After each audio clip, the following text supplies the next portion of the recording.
He was a man who could buy cities, a titan of industry, whose name was whispered with awe in boardrooms across the globe. She was a woman who counted her tips just to afford her mother's medication. Her world confined to the four walls of a struggling diner. They existed in different universes, destined never to meet. But on one rainy Tuesday night, in a moment of crisis that made the entire restaurant hold its breath, a simple act of human kindness, an act no one else dared to offer, would shatter the walls between their worlds. This isn't a fairy tale. This is the story of how a single touch changed everything, proving that the greatest fortune isn't what you have, but what you are willing to give. The rain didn't just fall on New York City that Tuesday. It waged war. It hammered against the panoramic windows of the Gilded Sparrow, a restaurant where the price of an appetizer could cover Maya Ross's rent for a month. Inside, the light was the color of honey, and the air smelled of truffle oil and quiet wealth. For Maya, it smelled like survival. Each perfectly placed fork, each refilled water glass, each feigned pleasant smile was a small step away from the financial abyss that yawned at the edge of her life. Her real life was a cramped two-bedroom apartment in Queens that always smelled faintly of antiseptic, and her mother's lavender-scented soap. Her mother, Laura, was a prisoner in her own body. A brilliant artist whose hands, once capable of coaxing life from clay, were now curled and uncooperative from the relentless progression of multiple sclerosis. The tips Maya earned didn't go to new shoes to replace the ones with soles worn thin as paper.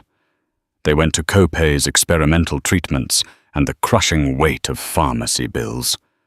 Tonight, the restaurant was unusually quiet, the storm keeping the usual throngs of socialites at bay. That's why she noticed them the moment they walked in. The man was tall with a severe posture that seemed carved from granite. His suit was a shade of charcoal so dark it seemed to absorb the light around it, tailored with a precision that bespoke immense wealth. His name was Alistair Beaumont, though Maya didn't know it. She just knew he radiated an aura of untouchable power and profound weariness. With him was a boy of about 10, seated in a highly customized, sleek black wheelchair. His limbs were thin, his movements uncoordinated. His head was supported by a brace, but his eyes, a startling, intelligent blue, darted everywhere, taking in the opulent surroundings with a keen awareness. This was Finn, the maitre d', a man who prided himself on fawning over celebrities and CEOs, led them to a secluded corner booth. His smile was stretched thin, his discomfort palpable. People didn't know how to act around disability, especially when it was paired with the kind of wealth that usually bought perfection. Maya was assigned their table. "Good evening," she said, her voice soft but clear. "My name is Maya, and I'll be taking care of you tonight. Can I start you with some water?" The man, Alistair, didn't look at her. His focus was entirely on his son, adjusting a blanket over his legs. "2 still waters, and the boy will have the pureed butternut squash soup. Make sure it's not too hot." His tone was clipped dismissive. It was the tone of a man used to issuing commands and having them obeyed without question. Maya simply nodded. Of course. She felt the eyes of her co-workers on her, a mixture of pity and relief that they hadn't gotten the difficult table. She ignored them.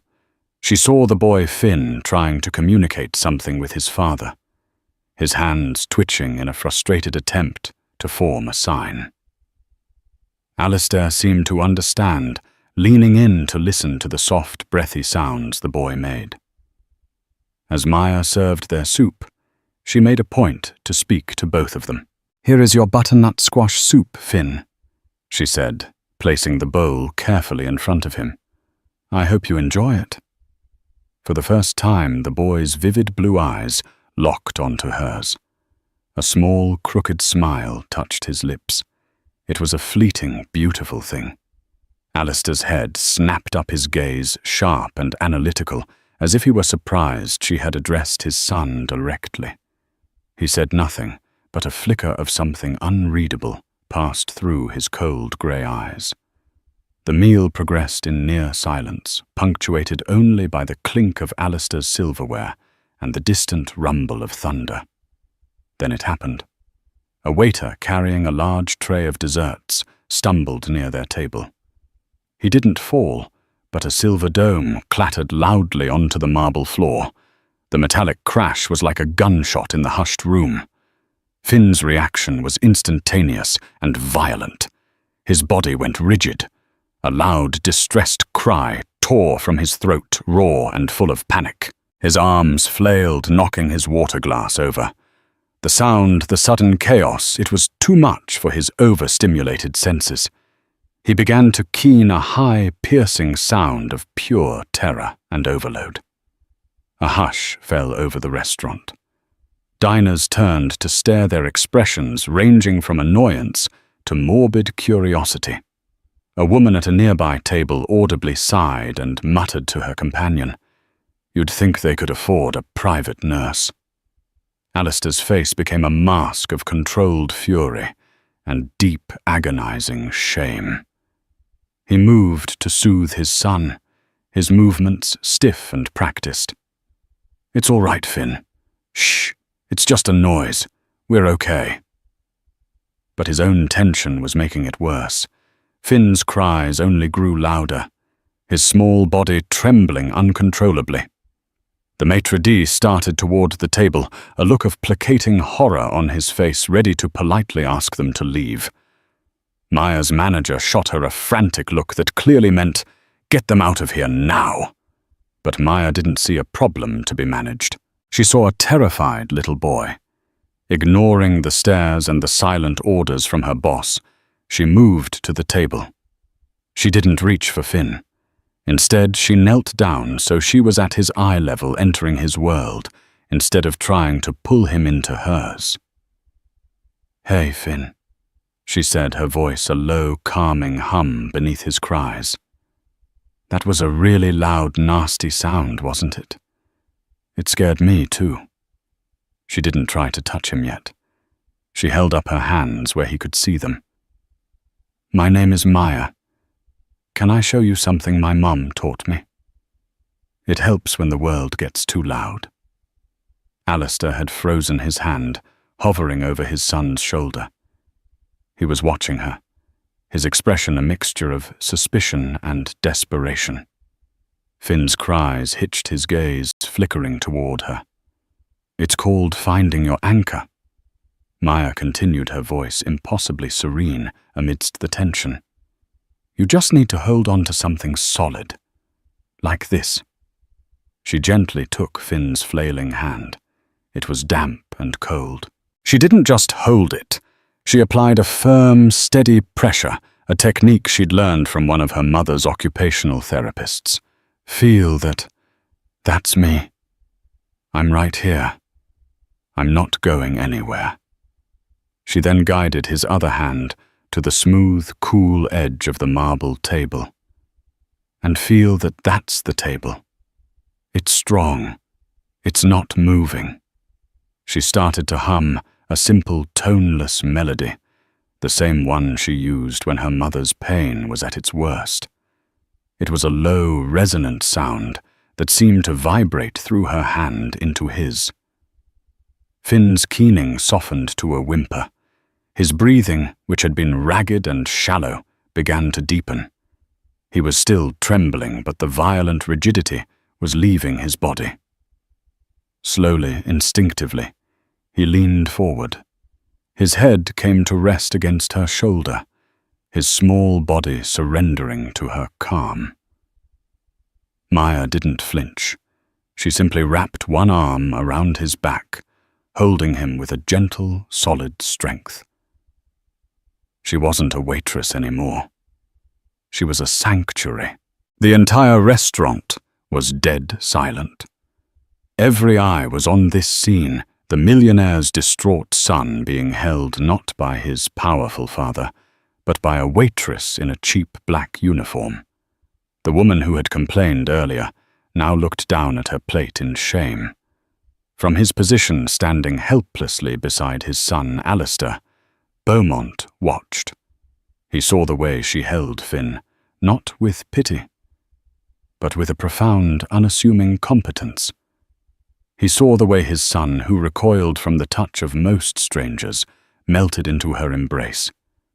He saw an act of pure, uncalculated kindness in a world where he believed every action had a price.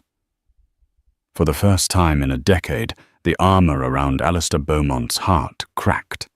He watched for a full minute as she just held his son humming softly until the trembling stopped completely. Finally, she eased Finn back into his chair. The boy looked exhausted, but calm. He kept his small hand resting on hers. Maya finally looked up at Alistair. There was no judgment in her eyes, only a quiet empathy. "He's okay," she said softly. "Just a sensory overload." Alistair couldn't speak. He simply stared, his mind reeling.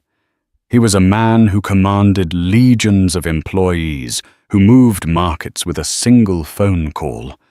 But in that moment, he had been utterly powerless to comfort his own child. And this woman, this complete stranger, had done it with an ease that was nothing short of miraculous. He reached into his jacket, his hand shaking almost imperceptibly. He pulled out a thick, heavy wallet and extracted not cash, but a single, stark, white business card. He laid it on the table next to her hand. "My office," he said, his voice hoarse. "Be there tomorrow, 10 a.m. He threw a few $100 bills on the table, enough to cover the meal a dozen times over. He didn't wait for a response. He carefully maneuvered Finn's wheelchair, and without a backward glance, guided his son out of the restaurant and into the stormy night, leaving Maya kneeling on the floor, the silent, stunned stares of the entire room on her, and a heavy linen business card resting on the table. It read simply, "Alistair Beaumont, CEO. Beaumont Enterprises." The business card felt like a block of lead in Maya's pocket all night. It was a tangible piece of a world so far removed from her own, it might as well have been from another planet. Beaumont Enterprises. Even she knew that name. It was a hydra-headed conglomerate with tentacles in finance technology and real estate. The man Alistair Beaumont was a modern-day Midas, and he wanted to see her.